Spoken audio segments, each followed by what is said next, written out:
Have you ever been scared? Yeah. I mean, really scared. I mean, like too scared to speak. Have you been that way before? Unable to speak, unable to even utter a sound. You can identify with that? Yeah. I grew up in a wonderful old 2-story house in rural Chatham County, North Carolina, and we didn't lock our doors. And when we did, anyone could have gotten in if they had just jiggled the door a little bit and used a screwdriver. There were screen doors that were on the outside, 2 double narrow screen doors on the outside, and then on the inside were the wooden at the bottom and glass panes at the top doors that just, whenever someone knocked on them, they just rattled, they just shook. And I'm a little embarrassed to admit this, but at 11 years old, I was at home alone for the first time. So I was at home alone only at night, only for a few hours, and I locked the doors. Well, makes sense, right? And I sat there in a paralyzing sort of fear. I couldn't do my homework. I couldn't turn on the TV, because if I turned on the TV, then I might not hear somebody trying to break in. So I didn't do that. I just sat there, paralyzed in this fear of being home alone, sure that someone was going to break into the house. But there was a problem. And the problem was I had to go. I had to go to the bathroom. So after an unreasonable amount of time reasoning about all the possible contingencies, I went to the bathroom, slowly to the back of the house to the bathroom. And it wasn't so bad. All went well, as things tend to do that. Just as I was coming back from there through the dining room and into the living room, just as I got to the door of the living room, those front doors shook as if a 300-pound monster were on the other side trying to get in, and I screamed. I screamed. And after I screamed, there was not a still small voice. There wasn't any voice. I've never screamed that way before then or since. And my first thought was, I'm going to die. I'm going to die. Somebody's going to kill me. So walking toward the door, I realized, I composed myself first of all, and I realized that, oh gosh, I have really overplayed my hand here. Because whoever it is on the other side of that door, they know I'm completely terrified. And, whether it's good or bad, the word's going to be out now in this little community that I am just a fraidy cat, afraid of the dark. So, who is it? I tried to ask. I knew I ought to be able to ask that, because that's what normal people do when they answer the door, right? Who is it? And you open the door. Only, I did all the things that I was accustomed to doing in order to try to speak. I formed the thought in my mind. Who is it? I formed that thought in my mind. And I took that short breath in. Just before you're ready to speak, you do that, right? You take a short breath in. And I opened my mouth. But the air just refused the courtesy of gliding across my vocal cords. No sound. I couldn't make a sound. I was speechless. So with no voice, I screwed up my courage and opened the door anyway. Well, it sounds like you may have. I hope you've never been that scared to speak. I'll bet, though, that you could also give witness to similar times. I would guess that sometimes that happens, maybe not to the same degree, but sometimes that happens with family members. Or maybe with coworkers. Or maybe with fellow students. Or if you're a child, as they related, maybe on the playground.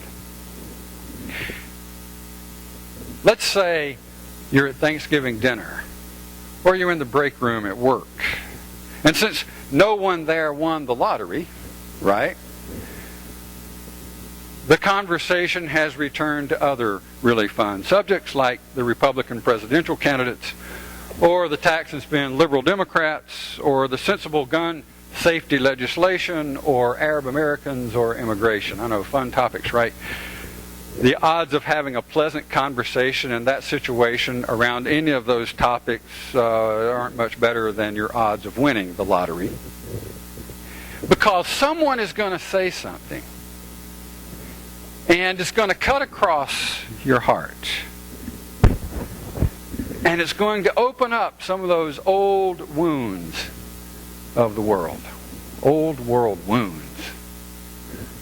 The old wounds, those like demonizing the other and prejudice toward some groups or others. Racism. Greed. And it's like you're in the dark house all by yourself at night, and someone has kicked the bottom of the locked door and they sound angry. And you're not sure whether you're going to get out alive by speaking or remaining silent. After all, silence is consent, they say. We all know that isn't always the case, though. Just because I'm silent doesn't mean I necessarily agree with you. And those are the times I find when our faith tries to speak up for us, tries to speak our belief in the goodness of all people, tries to speak about helping those in need and freeing the oppressed and releasing the captive and giving sight to the blind. Those are the times when our faith tries to speak for us. But the Spirit just won't move across those vocal cords of our faith. And they clamp shut, and we lose our voice of faith. What a place of tension. I wonder how Isaiah, the prophet Isaiah, came to have such a courageous voice.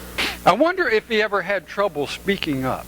I wonder if he ever had trouble challenging what he saw as an injustice.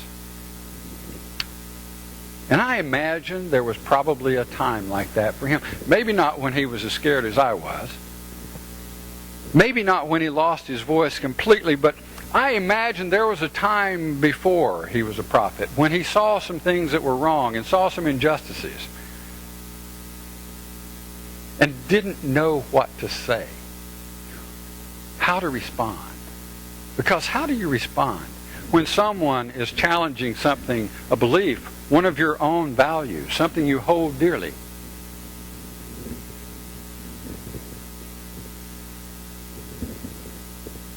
I imagine there were times when he just didn't have enough information, where he hadn't thought things through completely, hadn't thought about what's best for all and how do I address this situation. Or maybe a time when the still speaking God wasn't saying anything that was very clear. In fact, if you parse out this passage from Isaiah when he says, I will not keep silent, I will not hold my voice, I will not rest, literally is what the word there means. Kashah is to be still, quiet, to rest, to turn oneself away silently. And he says, I will not do that. In fact, there is a good, significant possibility that rather than speaking out in the public square, he is speaking to God. And he's saying to God, I will not hold my peace any longer. God, you promised. You promised that Jerusalem would be restored. You would not leave her forsaken and desolate, and yet she still lies in ruins. So maybe first of all, Isaiah is speaking to God. And in public.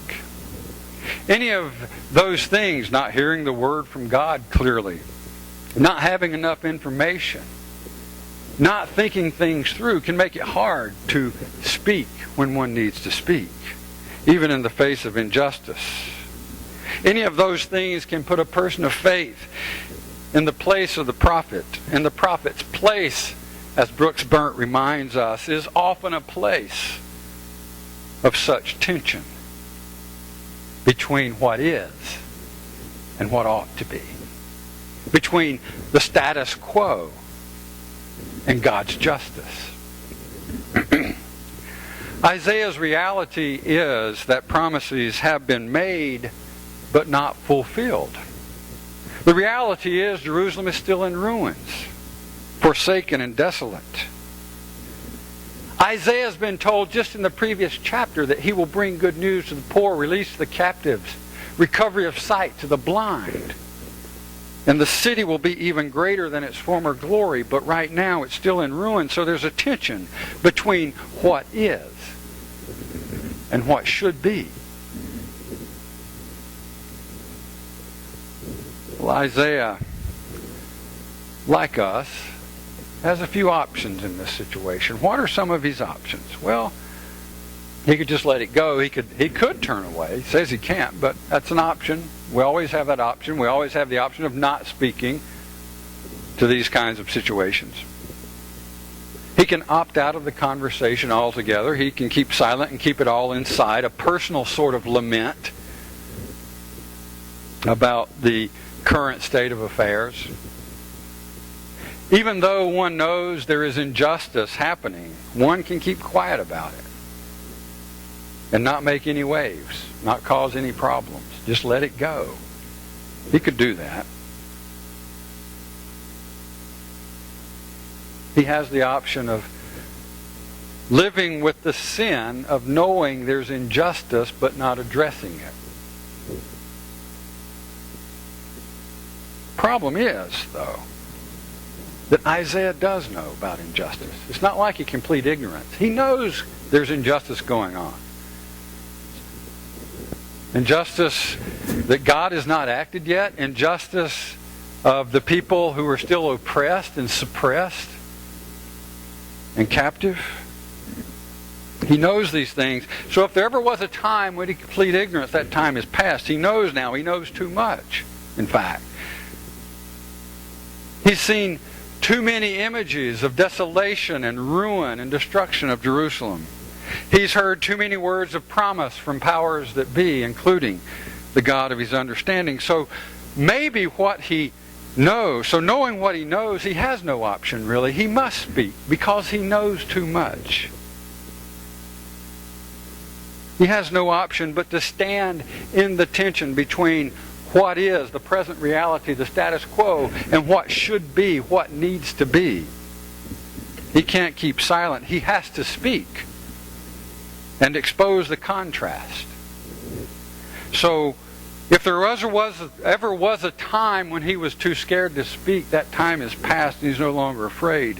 For the sake of Jerusalem, he says, I will not keep silent. For the sake of those living in desolation and ruin and oppression and suppression, I will not remain silent. For the sake of my faith in God and the God who promises to make things right, I will not keep silent. So what about us? To know the injustice and not speak up, that is sin. To know the right and not do it, that is sin. That's our own scripture speaking. To know the wrongs and not address them is to allow them to continue. So on the eve of Martin Luther King Jr. Day, I find us in a similar tension. I find that I've read too many stories of police overstepping their bounds of even common sense, and not enough stories of sensitivity and honor.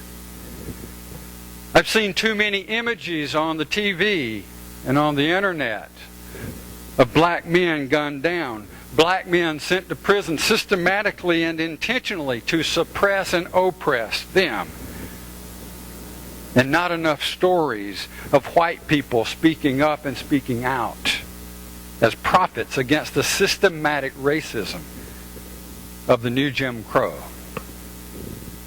I've heard too many arguments about all lives, and not enough about why black lives in particular do matter to the health and well-being of us all. I've heard too many political and ideological and capitalistic fallacies downplaying the crucial nature of sacred conversations on race, and not nearly enough arguments informed by faith as followers of Christ, sent himself to proclaim release to the captives, freedom for the oppressed, recovery of sight to the blind, including blind politicians and capitalistic moguls. It's time to fulfill the promises of our faith and speak out on race. I know. That's scary. That's scary to me.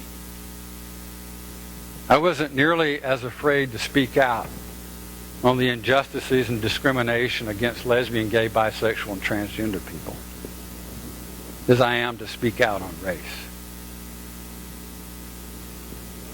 Because the issue of race comes with a history in this country with which the LGBT journey did not come. And that history is that black people in this country came here as slaves, brought here against their will, and have been systematically oppressed, even by the powers of government and law.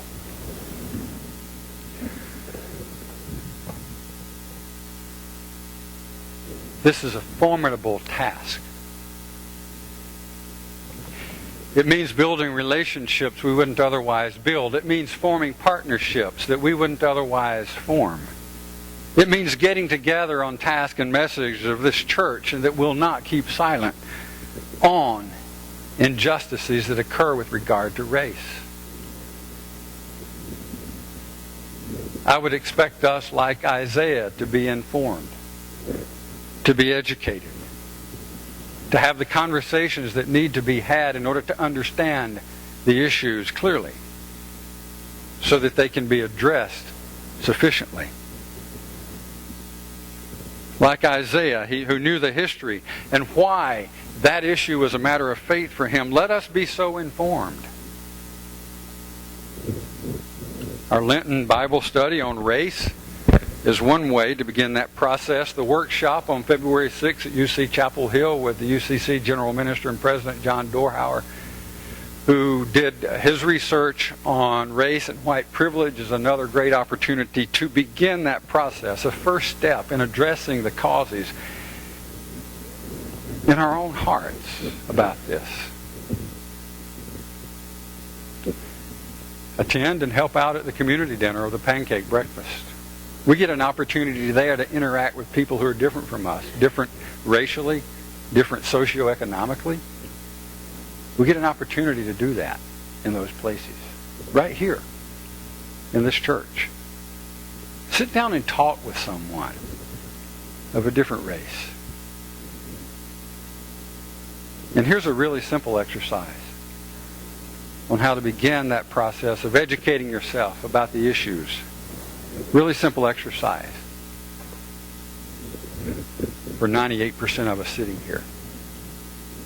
Imagine how your life would be different if you'd been born black.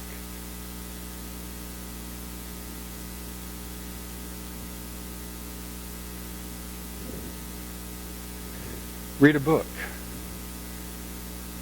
Ta-Nehisi Coates, Between the World and Me, is a simple read. But it's a very enlightening, and it really brings light to the history in this country of how blacks have been treated. Open the door. Turn the knob. Screw up your courage, even if you don't have a voice yet. Open the door to the conversation on race. I challenge you to open that door with me and begin this conversation together with each other on the sin of racism. And let us not keep silent about what we know ought to be Amen.